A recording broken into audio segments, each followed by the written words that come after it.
What is one part of yourself you are learning to embrace instead of trying to replace?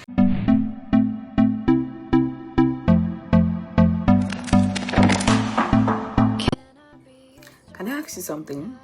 Have you ever looked at an old picture of yourself and thought, I miss her? Not because she looked younger, but because she looked like she believed anything was possible. Sometimes ago, I was looking through old pictures on my phone. Pictures from before marriage, before motherhood, before responsibilities multiplied. And for a moment, I found myself grieving someone who was still alive, me. And I thought to myself, after my last video, many women reached out to me. Some became mothers, some didn't, but their messages sounded almost the same. I don't know who I am anymore. That sentence actually stayed with me, and I had to think about it, because losing yourself isn't only a marriage thing, it's not only a motherhood story. Sometimes it's a life story. Life changes us, marriage changes us, disappointment changes us, responsibilities, that one totally changes us. And before we know it, we have become experts at taking care of everyone else while quietly forgetting ourselves.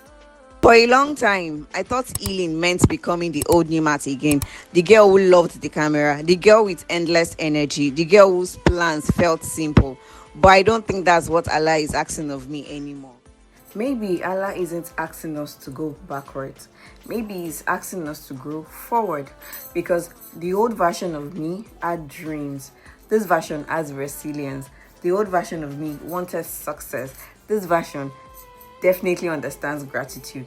The old version of me trusted our plans, while this version is trusting our last plan. And if I'm being honest with you, I think I prefer the woman is shaping me to become today.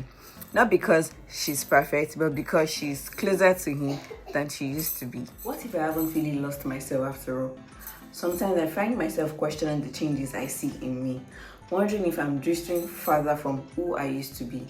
But then I pause and I realize, what if I'm just growing into a version of myself my younger self couldn't even have ever imagined? There was a time I believed I needed to hold on tightly to the hold me, the person I was years ago.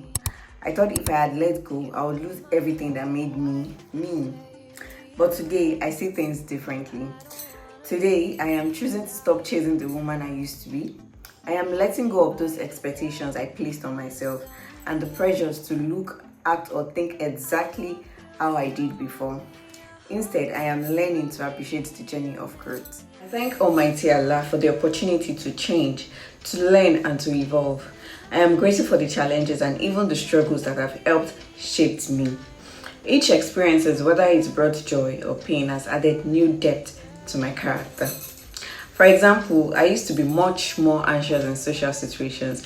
My younger self would worry endlessly about what others thought or how I was being perceived. But now I am learning to embrace confidence and self-assurance, accepting my imperfection as part of my unique story. Or maybe you find yourself more patient than you used to be. Maybe you have become softer, stronger, or even more compassionate.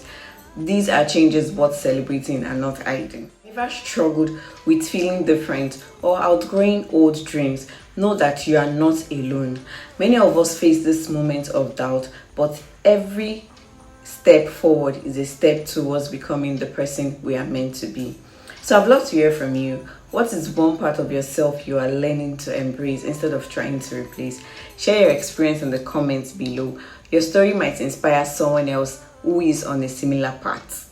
Assalamu alaikum warahmatullahi wabarakatuh. I'll see you in my next video.